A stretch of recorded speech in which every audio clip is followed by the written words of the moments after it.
नमस्कार सांग माने मु पिंटू स्वागत करुच्ची पुणी एक नुआ ब्लॉग को।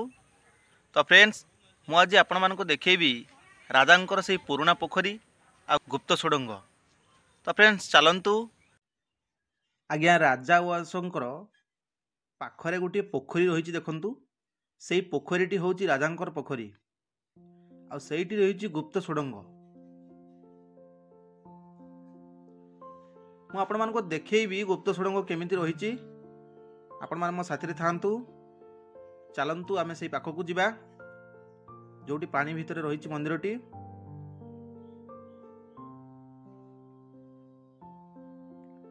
राजांकर ए पोखरी रे नित्यकर्म होउथिला आ राजकार्य मध्य हुए।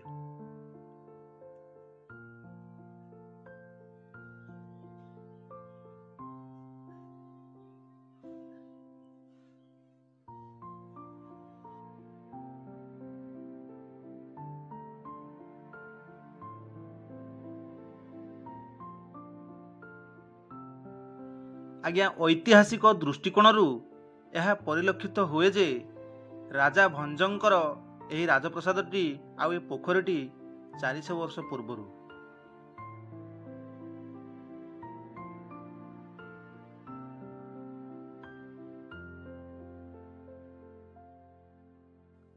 यही रास्ताटी राजउवास को देई एनएच को जाइछि।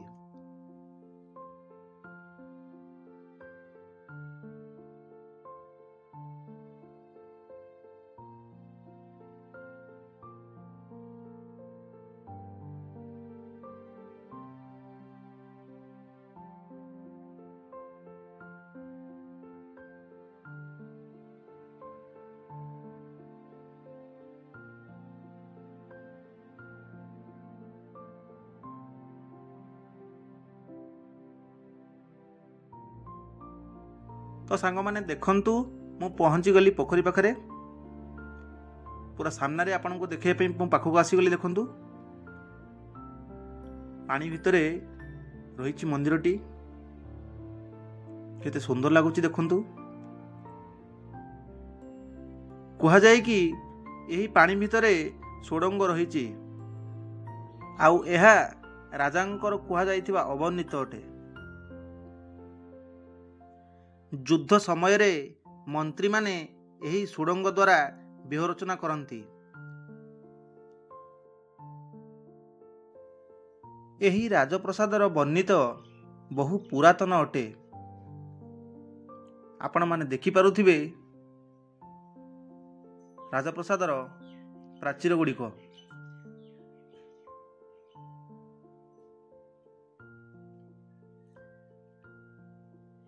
देखंतु